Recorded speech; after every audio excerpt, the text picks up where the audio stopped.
Dans cette vidéo, nous allons voir quels sont les réglages de base à effectuer une fois que vous avez installé WordPress. Sans plus attendre, voyons la liste des actions à effectuer en regardant cette vidéo. En premier lieu, nous allons changer la structure des URL.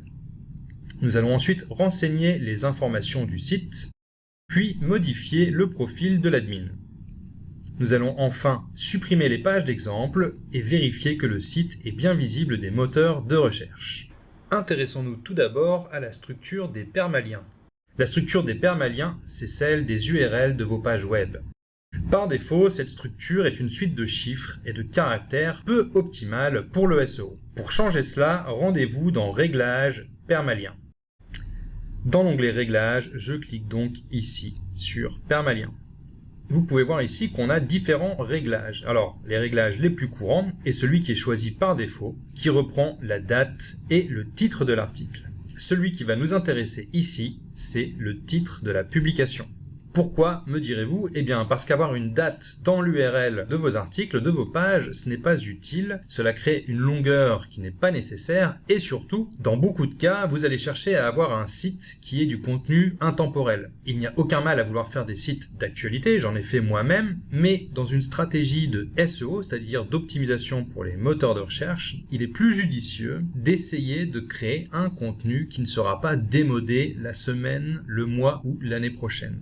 Et dans tous les cas, au niveau de l'optimisation pour les moteurs de recherche, il est largement préférable d'avoir le titre de l'article dans votre URL directement. Donc c'est pour ça que l'on choisit cette option ici. Ensuite, vous avez ici ces options facultatives que nous allons néanmoins remplir. Alors, en premier lieu, nous avons le préfixe des catégories. Ici, je vais choisir tout simplement d'écrire catégorie en français. Si vous ne faites pas cette modification, par défaut, WordPress va écrire catégorie avec un Y. Mais comme vous le voyez ici, il est également possible de choisir un autre préfixe comme sujet par exemple, ou celui qui peut convenir à votre projet de site web.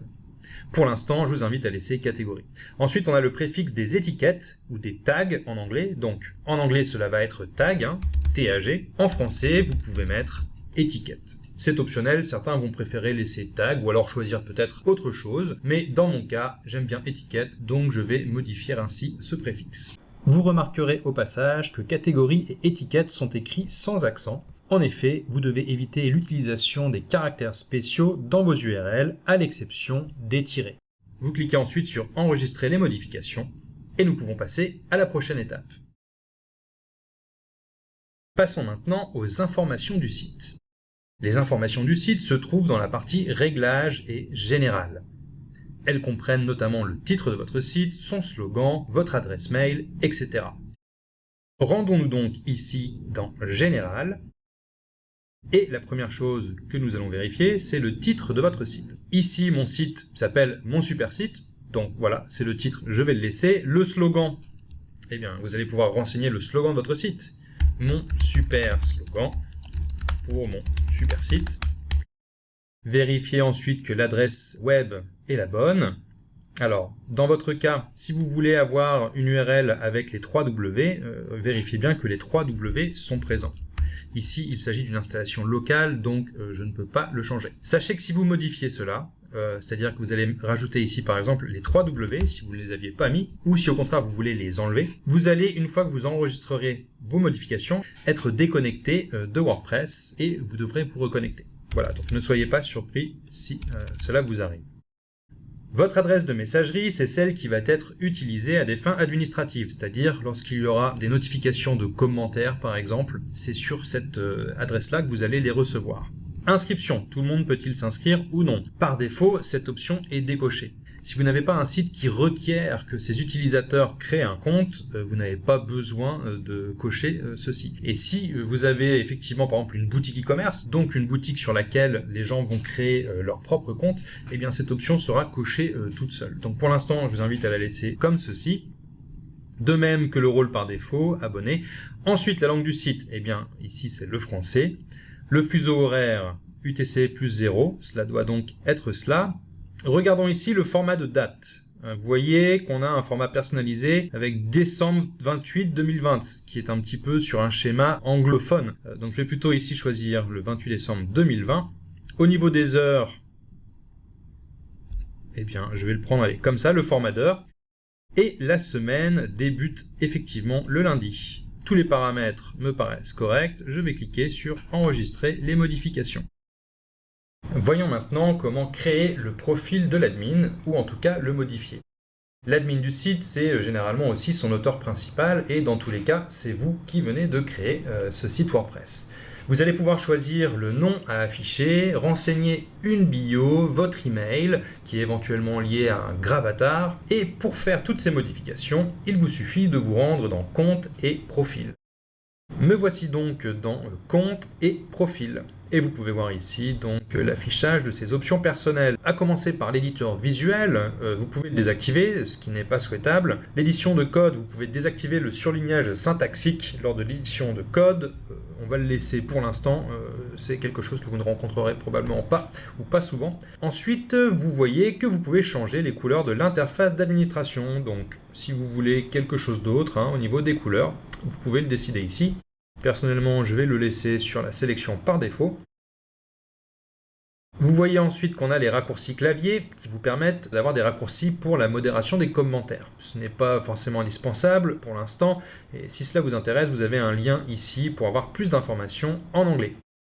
La barre d'outils, oui, on veut la garder, donc c'est celle qui va s'afficher là lorsqu'on visite le site et qu'on est connecté. La langue, c'est celle du site, c'est celle par défaut, donc c'est le français, on va la garder comme ça, ou on peut le spécifier. Je vais garder plutôt celle par défaut. Et maintenant, nous passons au nom. Vous pouvez ici renseigner votre prénom et votre nom. Vous avez votre identifiant que vous ne pouvez pas modifier. Donc votre identifiant, c'est celui avec lequel vous allez vous connecter à l'admin de WordPress. Donc c'est celui que vous avez choisi à une étape précédente, dans une vidéo précédente. Et vous pouvez voir qu'il correspond aussi au pseudonyme. Ce pseudonyme, c'est ce qui va s'afficher publiquement, par exemple, en tant qu'auteur d'un article. Alors, je vais vous montrer ça directement sur le site. On a voilà ce premier article, et vous pouvez voir, publié le 9 décembre 2020 par Pierre. Et si je clique sur ce nom, on va retrouver l'archive de l'auteur Pierre. Donc, vous pouvez décider de changer ce nom, tout simplement, ici, en renseignant un pseudonyme. Donc, je vais mettre formation WordPress.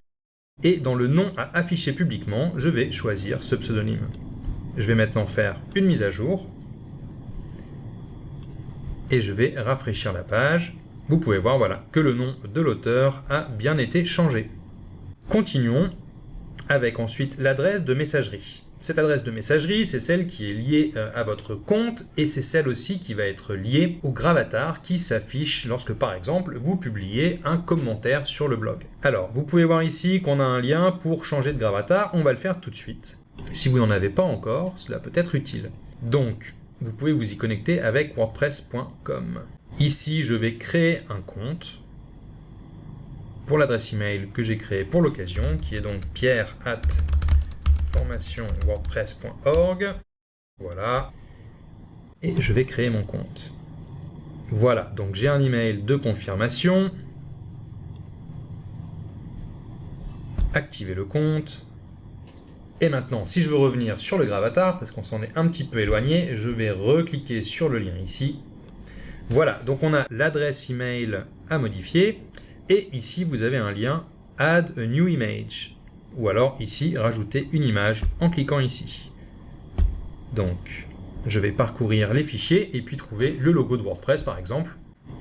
Voilà, donc j'ai celle-ci ici, formation WordPress, très bien, je clique sur Ouvrir, Suite. Cela me convient, voilà, donc je clique sur Crop Image.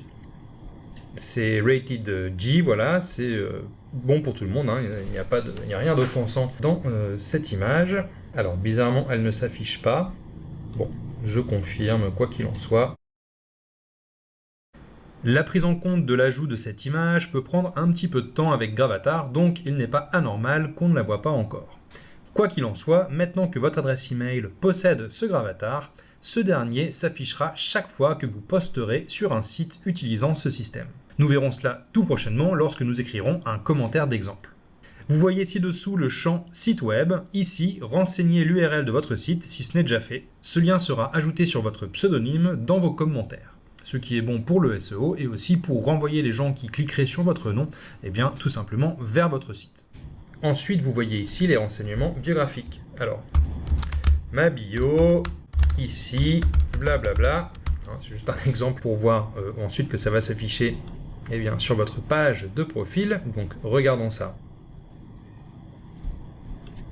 Hop, sur le site, donc je retourne ici sur mon article, par formation WordPress, ma bio, blablabla. Donc c'est quelque chose qui va s'afficher en dessous des articles que vous publiez.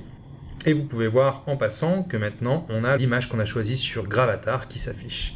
Même chose si on laisse un commentaire. Donc voilà, je vais laisser le commentaire et vous pouvez voir que le Gravatar s'affiche bien. Donc on ne le voit pas forcément encore ici, mais en tout cas, il est déjà actif. Vous avez encore quelques options ici qui vous permettent de changer votre mot de passe ou encore de déconnecter votre compte de toutes les sessions existantes sur d'autres appareils. Vous pourrez y jeter un coup d'œil et les utiliser le moment venu, mais elles ne rentrent pas dans le sujet des configurations de base qui nous intéressent dans cette vidéo. Passons donc à la suite. Maintenant, nous allons retirer les pages d'exemple, commentaires et articles qui ont été créés par WordPress, vu que ces exemples ne vous servent à rien et qu'ils sont publiés avec tous les nouveaux sites WordPress pour que vous ayez un petit aperçu de comment ils fonctionnent. Donc faisons ça tout de suite. Nous allons commencer par nous rendre dans les commentaires et vous pouvez ici mettre à la corbeille. Je vais mettre celui-ci aussi. Et ici, dans mise à la corbeille, je clique sur vider la corbeille. Maintenant, dans les articles, même chose. Je clique sur corbeille, je me rends dans la corbeille et je la vide. Et enfin, dans les pages. Alors, vous pouvez laisser ici la privacy policy, donc la politique de confidentialité, car c'est quelque chose sur lequel vous pourrez retravailler après. Et ici, sample page, donc page d'exemple en français, vous cliquez sur corbeille, encore une fois, et puis vous pouvez vider la corbeille. Enfin, nous allons vérifier l'indexabilité de votre site. Alors, normalement, c'est une option que vous avez déjà cochée lors de l'installation de WordPress, ou plutôt vous vous êtes abstenu de cocher lors de cette installation. Mais pour vérifier que le site est quand même bien visible, nous allons nous rendre dans l'onglet Réglages et Lecture. Donc ici dans Réglages, je clique sur Lecture, et vous pouvez voir qu'on a visibilité par les moteurs de recherche. Demandez aux moteurs de recherche de ne pas indexer ce site qui est coché. Donc, veillez bien à ce que cette option soit décochée, car vous ne voulez pas que les moteurs de recherche soient bloqués lorsqu'ils essayent d'indexer votre site. Je clique maintenant sur Enregistrer les modifications. Et voilà qui conclut cette vidéo. Je vous dis à très bientôt pour la prochaine.